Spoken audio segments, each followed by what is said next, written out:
Hello and welcome to the Cardiac Cats YouTube channel. I'm your host, Jacob Shorba, and today I want to discuss with you guys the future of Jacksonville's receiving core, what they could look to do with some of these players, who's going to stay, who's going to go, kind of give you some arguments for and against for all these guys. And there are going to be some that it's pretty clear what's going to happen, such as Christian Kirk, first guy we'll talk about. Nevertheless, we are going to discuss him. And what I want to do ultimately with this is try to explain to you guys what they could look to do with these players, why they would do it, salary cap implications, team building implications, just give you an idea of where these guys fit in as far as their role and what makes the most sense for the team. And that's up to you guys to interpret, because I think there's going to be a lot of different opinions on what to do with certain players. Like, for example, I think Zay Jones is going to be a very controversial topic this offseason. I think there's going to be people who want to get rid of him at all costs. I think there's also going to be people who want to keep him because of the last season and how he played then, and a lot of excuses this year for why things have been the way they've been. But nevertheless, we're going to dive into it. We're going to break this down, and we're going to start with a guy. It's pretty clear he's going to stick around for a long time. We're going to be happy about it. And that's Christian Kirk. So Christian Kirk, signed him last season from Arizona. This is his second year with the team. He's played primarily in the slot. You can see the percentages here. 71% of his snaps this season have come in the slot for Jacksonville. And he's been a monster there. He's been one of the best slot wide receivers in the NFL. I think pretty much from the get-go last year, he established himself as top 5 in the league at that position. And that season was top 15 in the NFL. I think barring the injury to him this year, he was on track to get more yards than he got the previous season. He was going to beat it by, I think, about 100. He was looking for 1,200 yards on the season. He had a great year, finished with 789 yards. And if Jacksonville gets their stuff together and makes a deep playoff run, they've got a shot to have Christian Kirk come in for this team late in the postseason and make a big impact. And that's the one silver lining, I think, with how things have been. And this is being recorded after the Browns lost for anyone who is watching this out in the future a bit. So it gives you an idea of where we're at in the season right now. But there are at least a lot of players who will probably be coming back to this team late in the season. Christian Kirk's one of them. Another one would be Cam Robinson. I know Walker Little struggling with injuries here, as with Cleveland too. You're going to have a lot of guys hopefully getting healthy by the end of the season. And this is going to be probably the best addition back to the team late in the year if they can stay alive long enough for him to return. But Christian Kirk, this year, he's been phenomenal for Jacksonville, and we've seen him consistently be the most reliable receiver on the team. Now, there's some games where things don't go so well, but, I mean, it's pretty far and in between. You know, you look at the first week, there was a little bit of concern. He had 9 yards receiving. He follows it up with 110 against Kansas City, and it wasn't perfect. You can see 2 drops on the game. That's half what he had all season. Since week 2, he hadn't dropped the ball more than 2 more times the whole year. So he's just been an incredibly reliable player. We've seen him be the rock in that room, the guy who's been steady. Christian Kirk's been a top target for Trevor Lawrence throughout the season. And I think even with Parker Washington kind of getting things figured out, it's hurt the team a lot for Kirk to not be here. And so that'll lead us into our next conversation, which is with Parker Washington. And what I really want to get at here is explain to you guys, ultimately, when we're talking about getting our 3 starters for this team, you have to factor in where the guys play. Where are they going to find success? And there's reasons why a guy sometimes can only play in the slot, and he's not going to do as well outside, or vice versa. Usually it's guys needing to play in the slot, though. And Parker Washington might be an example of a player like that. But I can tell you Christian Kirk is. You saw at Arizona, if you followed his career at all, when they played him outside, that's where they found more struggles with him. He wasn't as good when he was forced to play on the boundary consistently. And ultimately, Arizona had to put him back in the slot, where he ended up finding success and coming to Jacksonville and finding success as well. Parker Washington, very similar player. You look at his size, 5'10", 212. Christian Kirk, inch taller, not as heavy though. Parker Washington is a very strong receiver, Really great guy for contested catches despite the lack of long arms, which is one of the craziest things I've seen scouting players, because you would think this is a guy who can't do that consistently. However, we've seen him consistently be great at it. And you look so far throughout the season in the games he's played, he's 8 of 8. I mean, he catches about everything thrown his way. And so you love what Parker Washington brings to the team. But when we're talking about the 3 starters for Jacksonville, we cannot have both the name Christian Kirk and Parker Washington in that conversation, because ultimately these 2 guys play the same position. They're slot receivers. They play on the inside. And I think what you're going to see in the future, regardless of who the 2 other guys are on this team, you're probably going to see Parker Washington get a good amount of snaps, but these guys are going to have to split this a bit. Because I do think you have to fill out your outside spots, right? You have to get your boundary receivers. But you have 2 pretty good receivers on the inside, Christian Kirk being really good, Parker Washington looking like he could be that as well. Those guys are going to get snaps. I think you're going to see a lot of rotation because these guys do play out wide a little bit. Saw in week 14, even though he is a slot receiver, Parker did have 11 snaps out wide, 26 in the slot. So you have the ability to rotate these guys around and get them on the field. And that's probably what you're looking at for Parker Washington.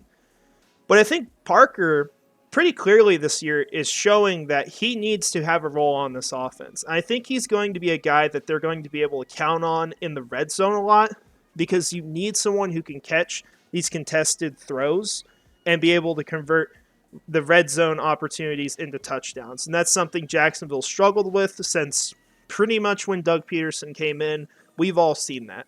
And getting a guy like Parker Washington helps a ton. I think it helps fill the void that this team lost, or actually gained, I guess you could say, when Marvin Jones ended up leaving last season. He was a very vital piece to this team in terms of being able to bring down catches. And we've already seen with Parker Washington, just 2 weeks of playing, 8 targets, and 2 of those are touchdowns, 1 in each game. So that's kind of what you're looking at with him.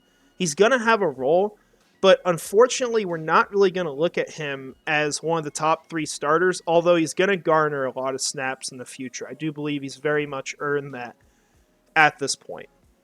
So now that we've talked about the 2 guys who are going to be here for a while, and if you want to have a timetable, Christian Kirk has 2 more years after the season. That's what he signed up for, and he's a player I could bet gets an extension as long as he's still playing at the same level or anywhere near it, because he's very much earned that. He's outperformed his contract, and he's pretty much proven everyone wrong and thought this was a guy who was not going to live up to the $18 million a year mark. And for Parker Washington, we're talking about a rookie. We're talking about a guy in his first season. He's going to be here for another 3 years at bare minimum, barring a trade or a cut. And I don't think this is a player who's going to garner that. However, of course, we don't know how things are going to go. And a great example of that is the next guy we're going to talk about, which is Zay Jones. If you told me last year that we would be in week 14 and we would be thinking while watching a game that this guy might not be a part of the team in the future, I would have told you you're crazy. Because Zay Jones was one of the best additions Jacksonville made last offseason. He had a huge impact. He had a ton of receiving yards. You see in 2022, including playoffs, had almost 1,000 yards. And this is a guy who got paid $7 or $8 million a year. I mean, that's not a lot of money for a near 1,000-yard receiver. So, huge impact from Zay Jones that first year. But this season, it's just been a completely different story for him, unfortunately. Start of the year, it went all right. I mean, he had 55 yards in the first game, got a touchdown. After that, though, you look at the KC game, he got hurt during it, targeted 6 times, 0 receptions. Disastrous day. And you've just seen over the year, you look through these stats, you see a common trend, other than, I guess, the Buffalo game and the Tennessee game, where he's getting a lot of targets, but he's not catching a lot of them, especially against Cleveland. He doubled his targets for any game on the season, and he only had 5 receptions, 5 of 14. It's been a major concern, him being able to bring down the ball. And when we talk about what he offered to the team last year, It's kind of similar to what we said about Marvin Jones, where this was a guy you trusted in the red zone. He's someone who's going to come down with these crazy catches. He's great with toe tapping. Like, you can trust him there. And unfortunately, this season, it's just not even been close to the case. It really is not for the team. And the other part of his game that you expect from him is for him to be able to stretch the field consistently. And so we look at what he's done this year. His longest catch on the season is 24 yards. Not a single time this year has Zay Jones come down with a huge catch down the field, unless you count the 24-yarder, which is kind of borderline. And so we can look at this. It shows receiving depths, how often they've caught different passes. Short passes, you're going to usually have higher reception percentages because you're going to be more open. It's going to be easier to catch around that point. But you look as you get to medium, he's caught less than half of them. And the deep passes, I mean, it's an 86.9 grade. It's kind of shocking. But he has gone 2 of 11 for this team. 2 catches of over 20 yards. In the other 9 haven't been caught. So that's a concern. What you expected from Zay Jones has not happened this year. And it's not only that, but you have injury concerns. You look at the massive gap of weeks here. He was out week 3, week 4. He came back for week 5, looked solid, but he hurt himself again. He only had 23 yards receiving in that game. He was not blowing the doors off of anything. You had to wait, and keep in mind there's a bye week in here. This is a 6-week difference for him to come back. And since he's returned, he just has not looked like the same player other than maybe against Cincinnati. Probably his best game on the year. But you have those problems. He's not really living up to what you expect out of a receiver, especially his kind. You want these deep passes to be caught. He's not catching them. He's not getting you a lot of yards. He has 215 yards on the season despite playing in 7 games. That's an average of 30 yards a game, roughly. And the other thing, and I don't think this was as big of a deal as we originally thought it was, but he's had off-the-field issues now too. And I can't speculate too much, right? Because we don't know all the details. We know some things, but we don't know it all. We don't know the reasoning. But at the same time, when you have problems off the field and you're getting arrested, that has to be considered by a team. And so for him, it's really been as much of a disaster of a season as you could ask for. I don't think it could have gone worse for him. And this is a league where it's about what can you offer me now, not what could you offer me before. Think about it like this. When the Jaguars signed Christian Kirk, they were not signing him based off what he did in Arizona. They signed him based off what they thought he could do for Jacksonville. And he's lived up to that. And it goes the same with every other player they bring in. If they pay Zay Jones next year, it is based off what he can do for the team in 2024. It's not based off what he did in 2022, which is going to be the only year you can go back to that you're going to like the results for. So I think at the end of the day, you look at that, it's possible they keep him because it's $8 million, because it's not the end of the world to pay out that money and hope that he plays well. But at the same time, there's not much to inspire you at this point. And for me, at this moment, without seeing him make a huge stride at the end of this year to be what he was last season, I think Zay Jones is a guy that gets cut this offseason, and I think you look to replace him. I think this team can do better and needs to do better because you've got your quarterback on a rookie deal still. This is going to be year 4 next year. And after that, he's going to cost a lot more money. You're going to have $30 million or so on that 5th-year option, and then you're going to be paying him $50 million plus a year. So right now is the time for Jacksonville where they need to be competitive and they need to take advantage of this. And I just don't think you can risk that all on a receiver who's had a year like he has this year. So it's unfortunate. I hope that changes. But right now, where things are, it hasn't. It's all speculation to say that he's going to be what he was before. And same thing goes for our last guy, Calvin Ridley. And this one hurts me the most because I genuinely, like most of the fan base, wanted this to work out, thought it was going to work out, and maybe it still does. It's possible. But do I think it's going to happen? Do I think it's more likely? Probably not. We are now 14 games into the season. We've seen some good performances from him. However, we have not seen him be consistently reliable. We have not seen him be that wide receiver one who can flip the game in your favor. I think the closest we got to that was probably Buffalo with the huge catch down the field on the sideline. And that was like a 30, 40-yard gain, I think, which huge deal. But still, I don't think that justifies calling someone a wide receiver one. And for Ridley, the hard part of this is I think if you weren't talking about draft capital being involved in this at all, if you're just talking about a normal player, you're very much considering the idea of, hey, we want to give this one more shot. We're going to give you a prove-it deal. You're going to come back for a year. You're going to try to prove it here. If you play great, you're going to get a ton of money. You're going to be happy. We're going to be happy. The problem is the trade conditions. And I want to explain this to you guys, what we're actually looking at. So I pulled up the article. It says information from what the specific conditions are.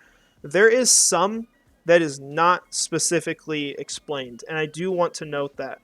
But what it says is, according to league sources, the 4th-round pick becomes a 3rd-round pick if Ridley plays either 60% of the Jaguars' offensive snaps, gets 75 receptions, or has 1,000 receiving yards. At this moment, 2 of those are not going to be fulfilled. It would take him playing much better at the end of the season for him to fulfill them, because you have 75 receptions, or 13 games of 17 in, and he's at 55. So on average, you're looking at less than 5 receptions a game, and he would need 5 each of these games to meet that margin.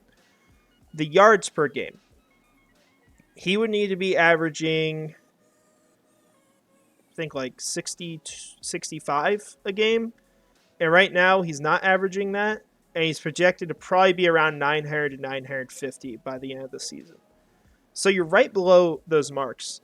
But the reason why this will become a 3rd, barring some crazy injury immediately at the start of the next game, which I don't even know if it would do it, because his snap counts have been so high.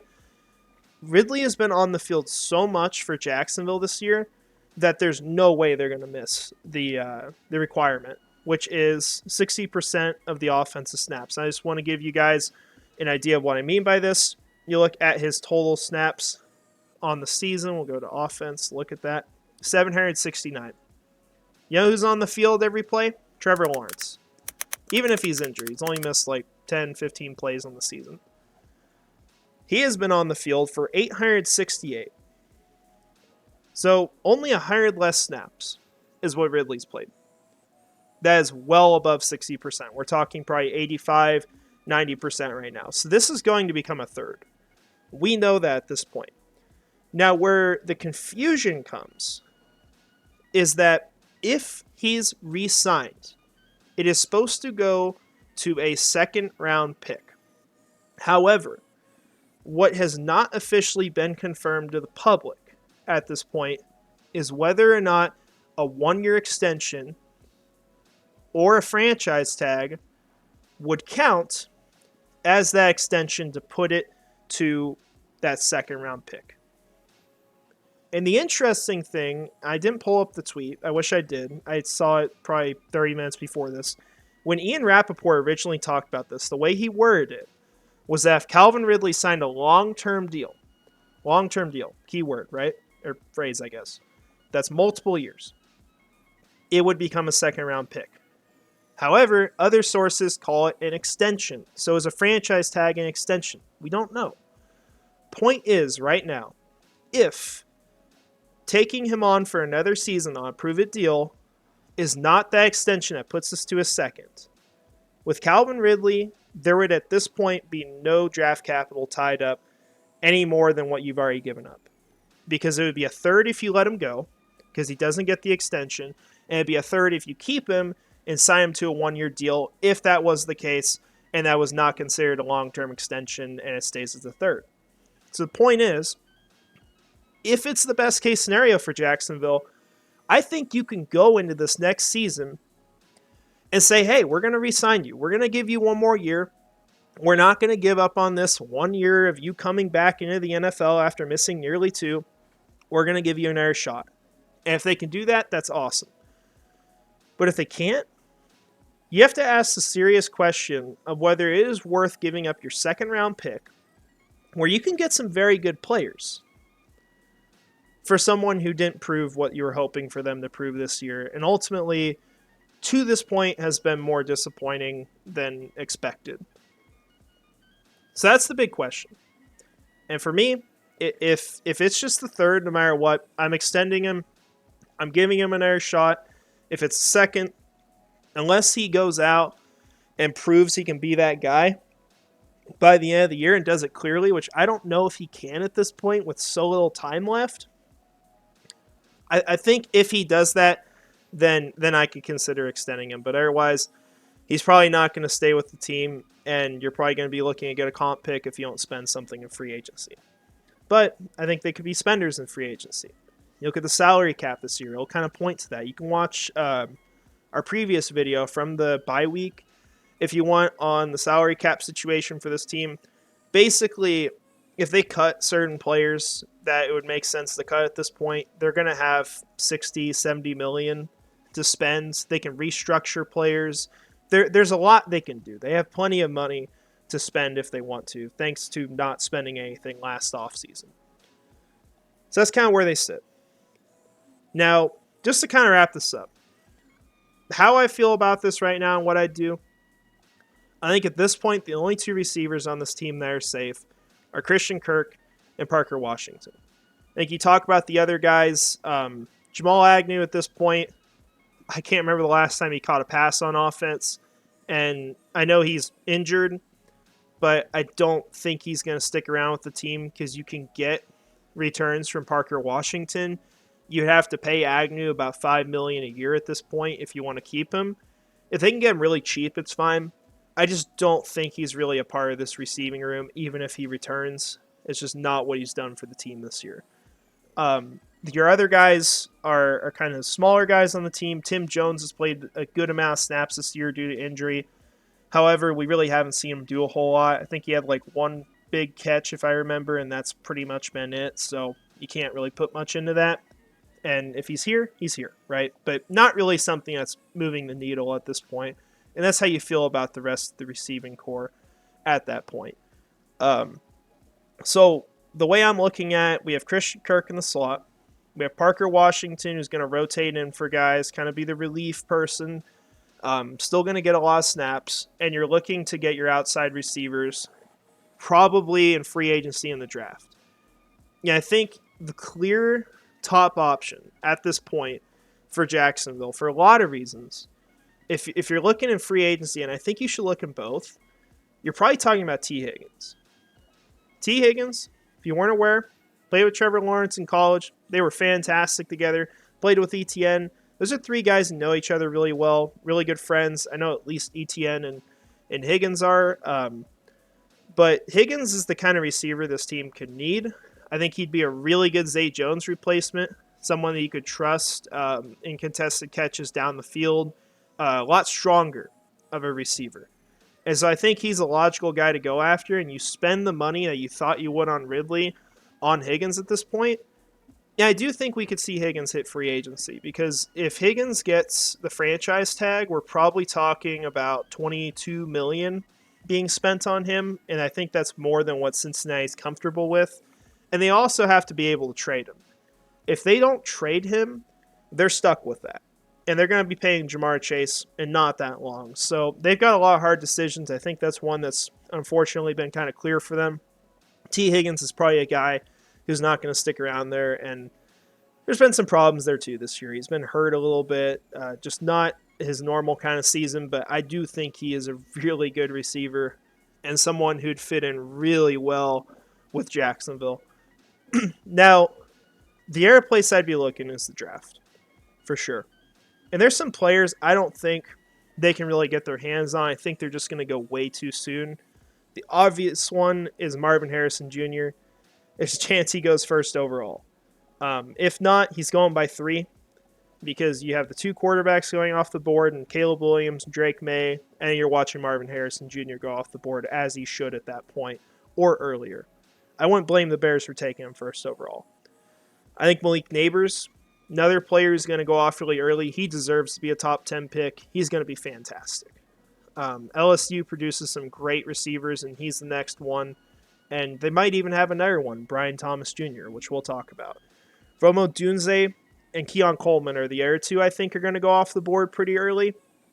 I think you're going to see them go in the teens. Now, if Jacksonville doesn't really make it that far in the playoffs, perhaps they can trade up. But you're probably looking at giving up your second-round pick if you make that kind of move. That's a lot to give up. So you got to make sure you love these guys. And good thing for them, I think they love both of them. However, if you get T. Higgins, Keon Coleman may not make as much sense because you kind of getting the exact same thing in your receiver. You could use it, but I think you kind of want to mix up what you're offering. Now, guys I think are more realistic for Jacksonville that we could look at in the draft. I think Troy Franklin and Brian Thomas are the top of that list, especially as far as how they fit Jacksonville. This is my draft big board, if I could speak. We have team fits on here. I tried to grade how I feel like people would fit in. I think both these guys are really good fits. Brian Thomas I could probably put a bit higher. But these are guys where I think at least one of them is available when Jacksonville comes up, probably both. If you want a Calvin Ridley replacement, the best guy you could look at to do that in this draft class is Troy Franklin. He's an incredible route runner. He's really good on the boundary, almost the exact same size as Calvin Ridley. A lot of the same strengths you're going to see in Troy Franklin's game. But you're getting a guy who's really young. You see, at the time of the draft, he's going to have just turned 21. So this is a guy who's going to be around for a long time for your team. The concern with him is size. However, I think it's important to note that every year he has gotten stronger. And I think it could be something very similar to, say, Zay Flowers, where he comes into the combine 13 pounds heavier because he's just been weightlifting and doing everything he can to fix the problems that people perceive with him. I think Troy Franklin, when he comes in to the combine, is probably going to weigh somewhere in the 190s, and you're going to feel pretty good about him there. For reference, Calvin Ridley is 6'1", 190. Troy Franklin would have the size advantage on him. Brian Thomas Jr. is the other guy. He's got more size. He's a thicker build, a little taller at 6'4". Both these guys, fantastic height on them. The thing with Brian Thomas, well, Troy Franklin is really good down the field. I would say Brian Thomas is even better. He caught an absurd amount of contested catches this year. It was 14 of 18 deep targets in 2023. 632 yards. He had a 99.9 grade from PFF on deep throws this year. Absolutely incredible. And honestly, look at my knocks on him. I don't even know if the first one's a knock because he is pretty fast too. But Troy's got the advantage there. These are two guys I would very much look at. I think would be great for Jacksonville to put in with, say, a T. Higgins and a Christian Kirk. But I think this is a receiving core that right now needs to be rebuilt. Just throw out a couple other names for you guys. Mecca Igbuga's one. The conversation around him for Jacksonville, though, will really revolve around, is this guy someone we feel like will be at his best on the outside? Because if he's not, you're kind of wasting the potential there, because I think Igbuga is a slot receiver at his best. I think he can play outside, but I think he's best in the slot. And so obviously you got two guys there already. Doesn't make a ton of sense, but he is a really reliable receiver. You could also look at Leggett. We don't want to say guys are as good as other guys in the NFL when they're coming out of college, but this is the closest you're going to get to Deebo Samuel on a prospect. So if you like Deebo Samuel, this is your guy. Jalen Polk's another one I think could be sneaky. Comes from Washington, second receiver there. Similar to Brian Thomas in that sense, just kind of in an offense where you've got a great player by him that's going to kind of limit what you can do in that offense, because you're going to lose targets. And even the same for Emeka Egbuka, because he's got Marvin Harrison Jr. And then Texas guys, Xavier Worthy, Adonai Mitchell. Mitchell is kind of similar Troy Franklin, I think Franklin's got the edge. But just to introduce you guys to some of these players, if you want to check out this big board as well and get to know some of the prospects, you can go on my Twitter. I believe I have it pinned on there, or it's posted somewhat recently. I'll try to put this in the description of the video as well if you want to take a look. It's going to be constantly changing up until the draft, but it'll give you an idea of some players to look at, because one thing's for certain, I don't see how this team does not get a new receiver at the end of this next offseason. Someone's going to get replaced. I just have a hard time seeing them be complacent with Kirk, Jones, and Ridley. And obviously Kirk's not getting replaced. So that's all I've got for today, guys. It's been a rough month of football, especially since Cincinnati's game. But there's still a shot this season. We just need to get players healthy. Team's got to figure some stuff out, but I don't think they're too far away. And the good thing is no one's really got it figured out at this point except for the NFC. And that's probably just San Francisco anyway. So I hope you guys enjoyed. If you got any ideas for what you want to hear, what you want me to put out, absolutely let me know. I'd love to hear it. But otherwise, hope you have a great rest of your day. And finally, go Jags.